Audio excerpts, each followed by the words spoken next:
Music by Deepak दिवाकर।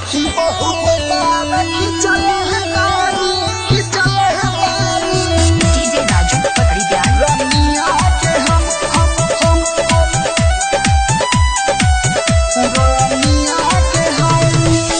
बहुत बार खिंचल पानी रनिया के हम बहुत बार खिंचल पानी रनिया के हम कहबो पर कहबो नीचे कहबो पर कहबो नीचे चढ़ाई के हम बहुत बार खिंचल पानी रनिया के हम बहुत बार खिंचल पानी रनिया के हम बजरंग रिकॉर्डिंग स्टूडियो अपोहा। रनिया के हम बहुत बार खिंचल पानी डीजे राजू पकड़ी ध्यान। रनिया के हम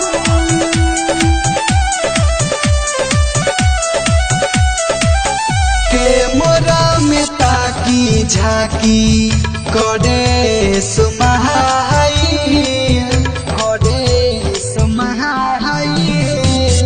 के मोरा में ताकी झाकी करे सुमहाई ओढ़नी के दाँते काटी जाले सर महाई कहे अब शाम के होई कहे अब शाम के होई मौसम बा गरम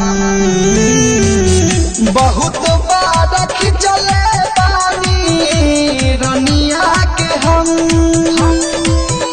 बहुत बार खिंचल पानी रनिया के हम डीजे राजू पकड़ी ध्यान।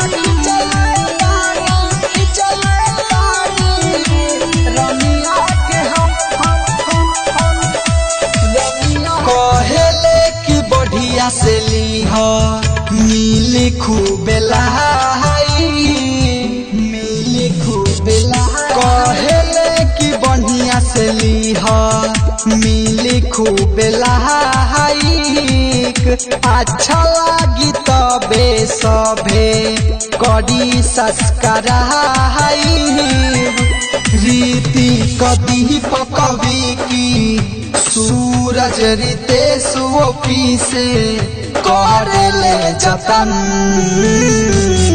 बहुत बार खिंचल पानी रनिया के हम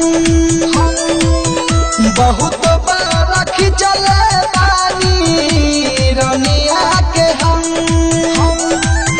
कबो पर कहबो नीचे कबो पर कहबो नीचे चढ़ाई के हम बहुत बार खिंचल पानी रनिया के हम बहुत बार खिंचल पानी रनिया के हम बजरंग रिकॉर्डिंग स्टूडियो अपोहा।